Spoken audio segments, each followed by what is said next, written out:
ఒక చిన్న మాట అడుగుతా, నాకు సమాధానం చెప్పు. ఏ వ్యాపారం జరిగినా అమ్మేవాడికి లాభం కలుగుతుందా, కొనేవాడికి లాభం కలుగుతుందా?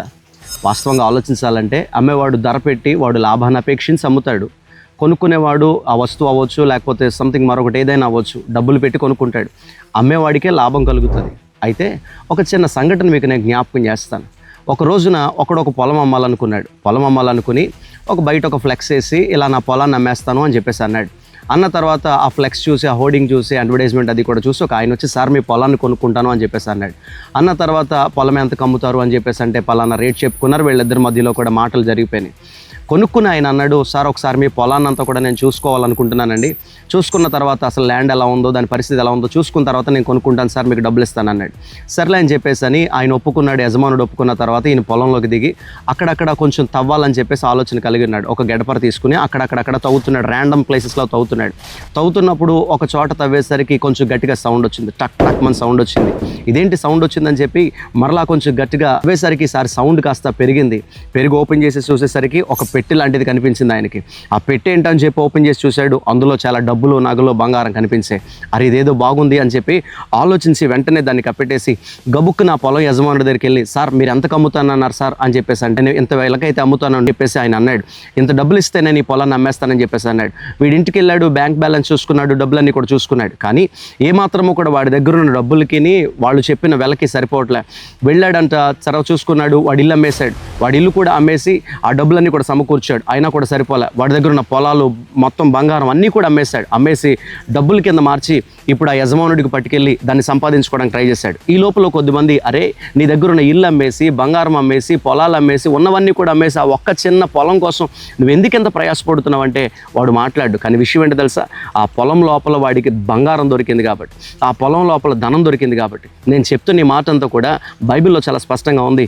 మత్తయి సువార్త 13:44 ఇలా చెప్తాడు, పరలోక రాజ్యము ఒక పొలమును పోలి ఉన్నది అని అంటాడు. మత్తయి సువార్త 13:44 చూస్తే ఇలా చెప్తాడు, పరలోక రాజ్యం పొలములో దాచబడిన ధనమును పోలి ఉన్నది.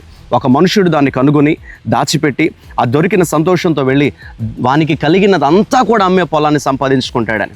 వాస్తవంగా అమ్మేవాడు లాభాన్ని పొందుతాడు లోక సంబంధమైన వ్యాపారంలో. కానీ ఆత్మ సంబంధమైన విషయాలకు వచ్చేసరికి, పరలోక సంబంధమైన విషయాలకు వచ్చేసరికి అమ్మేవాడేమో నష్టపోతున్నాడు, కొనుక్కునేవాడేమో సంపాదించుకుని వాడు బాగుపడి దీవెన పొందుతున్నాడు. అందుకనే భక్తుడు ఇలా మాట్లాడుతూ ఉంటాడు, సత్యము నమ్మివేయక దాన్ని కొని దాచి ఉంచుకొనుము అని సామెతల గ్రంథం 23:23 నువ్వు చూడొచ్చు.